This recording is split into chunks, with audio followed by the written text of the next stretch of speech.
Hello everyone, I'm Mahi and from today we are going to study history of class 11th and आज हम पढ़ेंगे chapter 1 history का जो कि है अर्ली सोसाइटीज़। और first topic is what are early societies, यानी कि अर्ली सोसाइटीज़ होती क्या थी। Early societies is equal to ancient human society, यानी पहले कैसे लोग सर्वाइव करते थे। आर्कियोलॉजिस्ट ने बोन, स्टोन टूल्स, फॉसिल से हिस्ट्री को स्टडी किया है, जिससे हमें पता चला है कि अर्ली सोसाइटीज़ एग्जिस्ट करती थी। The origin of humans is considered to be Africa. माना जाता है कि ह्यूमन की ओरिजिन अफ्रीका में है। इस चीज़ को फ्लो चार्ट के थ्रू समझते हैं easily. Human origin Africa, hunter और गैदरर लाइफ स्टार्ट हुई, देन एग्रीकल्चर स्टार्ट हुआ, देन विलेजेस सेटल्ड हुए and then cities and civilisation build up हुई। Let's move towards our next topic, hunter and gatherer society. Early humans जो थे वो obtain करते थे अपना food hunting animals and gathering plants से, और वो लोग जो है केव्स में रहते थे, फॉरेस्ट में, और टेम्प्रेरी शेल्टर्स डालकर। लाइफ जो थी उस टाइम पर नोमैडिक थी, यानी कि वो एक जगह से दूसरी प्लेस पर मूव करते रहते थे इन सर्च ऑफ फूड और शेल्टर। अब इस चीज़ को फ्लो चार्ट के थ्रू इजीली समझते हैं। फूड नीड था उनकी, हंटिंग एनिमल्स करते थे, गैदरिंग फ्रूट्स करते थे एंड देन नोमैडिक लाइफस्टाइल। अब जो हमारा थर्ड टॉपिक है वो है बिगनिंग ऑफ एग्रीकल्चर, यानी कि आज से 10,000 साल से पहले की बात है। जो लोग थे वो स्लोली सीख गए थे कि प्लांट्स एक स्पेसिफिक सीजन में ग्रो होते हैं, सीड्स को कल्टीवेट किया जाता है, और जो मेन क्रॉप्स थी वहाँ की, यानी कि वेस्ट एशिया की थी wheat, barley and peas, East South East Asia की थी millet and rice, and Africa की मिलेट। अब इस चीज़ को फ्लो चार्ट के थ्रू इजीली समझते हैं। ऑब्जर्वेशन ऑफ प्लांट किया जाता था, learning about seasons, seed sowing and then agriculture start हुआ। अब जो हमारा फोर्थ टॉपिक है वो है डोमेस्टिकेशन ऑफ एनिमल्स, यानी कि लोगों ने एनिमल्स को डोमेस्टिकेट करना स्टार्ट कर दिया था। जो मेन एनिमल्स थे वो थे sheep, goat, donkey, cattle and pig, और इनके यूजेस थे फूड, फार्मिंग एंड ट्रांसपोर्ट। अब बात करते हैं सेटल्ड लाइफ यानी कि विलेज लाइफ के बारे में। एग्रीकल्चर के बाद लोगों ने एक जगह पर रहना ही स्टार्ट कर दिया, क्योंकि उनकी क्रॉप को थोड़ी देख रेख की ज़रूरत होती थी, एंड जिसकी वजह से विलेजेस डेवलप हुए और लोगों ने परमानेंट हाउसेस को बिल्डअप किया। अब बात करते हैं न्यू टेक्नोलॉजीज़ के बारे में। कुछ इंपॉर्टेंट डेवलपमेंट्स हुई, जैसे कि fire, metals like copper and tin, wheel की इन्वेंशन हुई, प्लो एग्रीकल्चर इन्वॉल्व हुआ एंड पॉटरी। पॉटरी के यूजेस थे ग्रेन को स्टोर करने के लिए, कुकिंग फूड के लिए एंड वाटर को स्टोर करने के लिए, और एज अ शो पीस भी समटाइम्स इसको यूज़ किया जाता है। अब इसको फ्लो चार्ट के थ्रू समझते हैं। टेक्नोलॉजी डेवलपमेंट हुआ, स्टोन टूल इम्प्रूव हुए, मेटल्स यूज हुए, व्हील एंड प्लो को यूज़ किया गया एग्रीकल्चर में, जिसकी वजह से एक बेटर फार्मिंग स्टार्ट हुई। Let's talk about trade and exchange. जो लोग थे वो लॉन्ग डिस्टेंस ट्रेड को प्रेफर करने लगे, यानी कि दूर दूर से आइटम्स एक्सपोर्ट और इंपोर्ट किए जाते थे, जैसे कि precious stone, shells, would, metals. अब इस चीज़ को फ्लो चार्ट के थ्रू इजीली समझते हैं।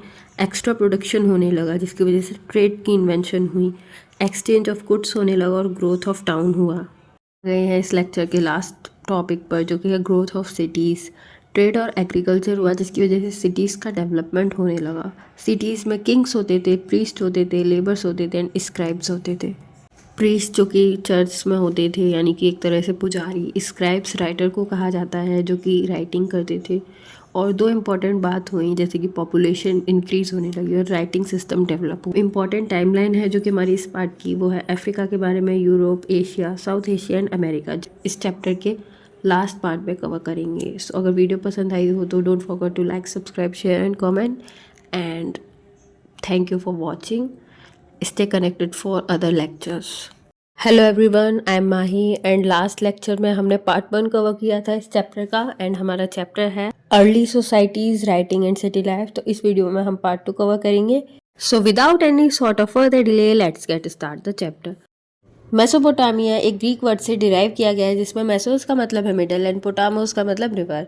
ये दो रिवर्स के बीच में लोकेटेड है, यूफ्रेट्स एंड टिग्रीज। मेसोपोटामिया का मतलब है एक ऐसी लैंड जो दो रिवर्स के मिडल में लाई करती है। मेसोपोटामिया पहली ऐसी सिटी थी जहाँ पर राइटिंग सिस्टम डेवलप हुआ था। Let's move towards our next topic, that is early civilisations. Early age में मेसोपोटामिया रीजन को सुमेर और अक्कड़ के नाम से जाना जाता था। बाद में यहीं पर बेबीलोन एक इम्पॉर्टेंट सिटी बन गई मेसोपोटामिया के अंदर। मेसोपोटामिया के नॉर्थ पार्ट को असीरिया कहा जाता था। पहली लैंग्वेज जो यहाँ पर बोली जाती थी वो थी समेरियन लैंग्वेज, और कुछ टाइम के बाद यहाँ पे अकेडियन एंड अरेमिक लैंग्वेज भी यूज़ में आने लगी। सो आई होप ये कॉन्सेप्ट आपको क्रिस्टल क्लियर हो गया होगा। अब बढ़ते हैं अपने दो इम्पॉर्टेंट टॉपिक की तरफ। सुमेर क्या था?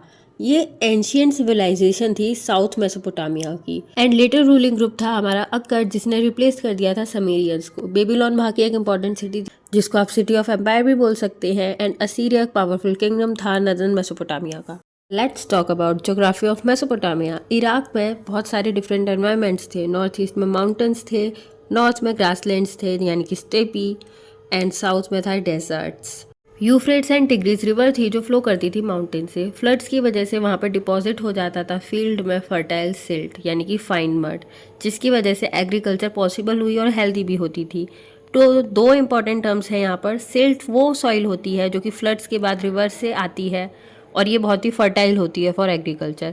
एंड स्टेपीज जो है वो हमारे ग्रासलैंड है जहाँ पर एनिमल ग्रेस करते हैं यानी गाय भैंस चरते हैं, kettles. Let's talk about agriculture and food. People जो थे मेसोपोटामिया के वो ग्रो करते थे wheat and barley. Domestic pets जो थे उनके वो थे शीप एंड गोट। उनको फिश मिल जाती थी रिवर से एंड वो कलेक्ट करते थे date from date palm tree, date यानी कि खजूर। And now our other topic is significance of urbanism, importance of cities, यानी कि उनकी जो सिटी लाइफ थी उसमें 3 चीज़ें डेवलप हुई थी, जैसे कि ट्रेड, मैन्युफैक्चरिंग एंड सर्विसेज। अब यहाँ पर हमारा एक इंपॉर्टेंट टर्म है डिवीजन ऑफ लेबर। इसका मतलब है अलग अलग लोग अलग अलग एक्टिविटीज़ में इन्वॉल्व होते हैं, जैसे कि stone cutter, metal worker, trader and farmer. अब यहाँ पर स्पेशलाइजेशन का मतलब है किसी भी काम में अच्छी तरह से एक्सपर्ट होना। Let's talk about our next topic, that is movement of goods into cities. तो जो मेसोपोटामिया था वो काफ़ी लो था मिनरल्स में, इसलिए लोग ट्रेड करना पसंद करते थे। तो वहाँ पर स्टोन बहुत स्कार्स यानी कि स्टोन की बहुत कमी थी, वुड की भी कमी थी एंड मेटल्स की भी कमी थी। तो पीपल एक्सचेंज करते थे textile and agricultural product instead of would, copper, silver, tin, gold, stones. Usually वो लोग वाटर ट्रांसपोर्ट का यूज़ करते थे। वो लोग बोट के थ्रू इम्पोर्ट और एक्सपोर्ट किया करते थे। Let's talk about our next topic, that is development of writing. Writing वहाँ पर 3200 BCE के अराउंड डेवलप हुई और उसका यूज़ था ताकि वो लोग गुड्स की लिस्ट बना सकें, ट्रेड रिकॉर्ड्स को मेंटेन कर सकें, एंड जो टेंपल में ट्रांजैक्शंस होते हैं यानी चैरिटी और डोनेशन उनको भी मेंटेन कर सकें। एंड जो राइटिंग थी वो क्ले टैबलेट्स के ऊपर लिखी जाती थी। यहाँ पे 2 इंपॉर्टेंट टर्म्स हैं, इनको समझ लीजिए। यूनिफॉर्म स्क्रिप्ट जो कि मेसोपोटामियन राइटिंग सिस्टम थी, एंड स्क्राइब प्रोफेशनल राइटर को कहा जाता है। अब हम इस पार्ट के 2 इंपॉर्टेंट फ्लो चार्ट को पढ़ेंगे। हमारा पहला जो फ्लो चार्ट है वो है डेवलपमेंट ऑफ सिविलाइजेशन। सबसे पहले एग्रीकल्चर स्टार्ट हुआ, उसके बाद में फूड प्रोडक्शन इंक्रीज़ हुआ, फिर पॉपुलेशन इंक्रीज़ हुई, सिटीज़ जो है वो डेवलप हुई, एंड जिसकी वजह से डिवीज़न ऑफ लेबर स्टार्ट हुआ, ट्रेड इंक्रीज़ हुआ जिसकी वजह से रिकॉर्ड्स की नीड हुई, and then development of writing cuneiform. Records को मेंटेन करने के लिए क्यूनिफॉर्म का डेवलपमेंट हुआ। नाउ जो हमारा सेकंड फ्लो चार्ट है वो है ज्योग्राफी ऑफ मेसोपोटामिया। मेसोपोटामिया जो है वो 2 रिवर्स के बीच में लाई करता है, जो कि टिग्रीज एंड यूफ्रेट्स। फ्लड्स जो है अपने साथ ब्रिंग करते हैं फर्टाइल सिल्ट को, जिसकी वजह से एग्रीकल्चर गुड होता है एंड फूड सरप्लस में आ जाता है। People settle together and then cities जो थी वो डेवलप हो गई। सो अगर वीडियो पसंद आई हो तो don't forget to like, subscribe, share and comment, and thank you for watching. Stay connected for other lectures. Everyone, I'm Mahi and today we are going to cover the part 3rd of chapter Writing and City Life. So ये class 11 की history के chapter का part 3rd है। तो आज का जो हमारा पहला टॉपिक है वो है system of writing. Cuneiform science वो लोग यूज़ करते थे मेसोपोटामिया के लोग, और वहाँ पे कोई भी अल्फ़ाबेट्स नहीं थी, सिर्फ क्यूनिफॉर्म साइन को ही यूज़ करके राइटिंग होती थी। स्क्राइब जो था वो मेमोराइज करता था हंड्रेड्स ऑफ साइन को, इन साइन को याद करता था यानी कि वो लिखने के लिए। जो राइटिंग थी वो बहुत ही स्किल्ड क्राफ्ट मानी जाती थी, इसलिए क्योंकि बहुत एक टफ चैलेंज है एक तरह से, और एक इंटेलेक्चुअल अचीवमेंट भी है। Let's talk about literacy. Mesopotamia में कुछ ही लोग होते थे जो पढ़े लिखे होते थे, क्योंकि लिटरेसी जो थी उस टाइप एक बहुत ही डिफ़िकल्ट टास्क हुआ करती थी। मोस्टली स्क्राइब्स एंड ऑफिशियल्स ही थे जो पढ़े लिखे होते थे। किंग्स अपने अचीवमेंट को मेंशन करवा देते थे इंस्क्रिप्शंस पर। अब बात करते हैं यूजेस ऑफ राइटिंग के बारे में। तो हमने लास्ट लेक्चर में पढ़ा था कि राइटिंग सिर्फ रिकॉर्ड मेंटेन करने के लिए यूज़ होती थी, पर आगे हमें और यूजेस के बारे में पता चलता है हमारे चैप्टर से, जैसे कि इन्फॉर्मेशन स्टोर करने के लिए और लॉन्ग डिस्टेंस मैसेज को सेंड करने के लिए, क्योंकि उस टाइप ऑफ व्हाट्सएप, टेलीग्राम ये सब चीज़ें नहीं थी, तो इसी तरह से लोग लॉन्ग मैसेज भेजते थे। To manage trade and administration, ये हमने लास्ट चैप्टर में पढ़ाई था कि ट्रेड एंड बाकी सारे डेटा रिकॉर्ड्स को मेंटेन करने के लिए राइटिंग का यूज़ होता था। सो गाइस, हमारी हिस्ट्री की बुक में एक एपिक स्टोरी दी गई है जिसमें कि एक रूलर होते हैं एनमेरकर। इन्होंने एक मैसेज सेंड किया था क्ले टैबलेट पर, क्योंकि मैसेंजर जो था वो उस मैसेज को रिमेंबर नहीं रख पा रहा था कि वो मैसेज क्या है, तो उन्होंने क्ले टैबलेट के ऊपर लिखकर एक मैसेज सेंड करवाया था। Let's talk about urbanisation in southern Mesopotamia. तो 5000 BCE के अराउंड सदर्न मेसोपोटामिया में कुछ न्यू सेटलमेंट्स डेवलप हुए, जैसे कि 3 टाइप की सिटीज़ फॉर्म हुई। पहली टेम्पल टाउन्स, ये टेम्पल के अराउंड में डेवलप हुई थी। दूसरी ट्रेड सेंटर्स, ये इसलिए डेवलप हुए क्योंकि ट्रेड जो था वो इंक्रीज हो रहा था, यानी सरप्लस में हो रहा था, तो इसलिए एक ट्रेड सेंटर बना दिया गया।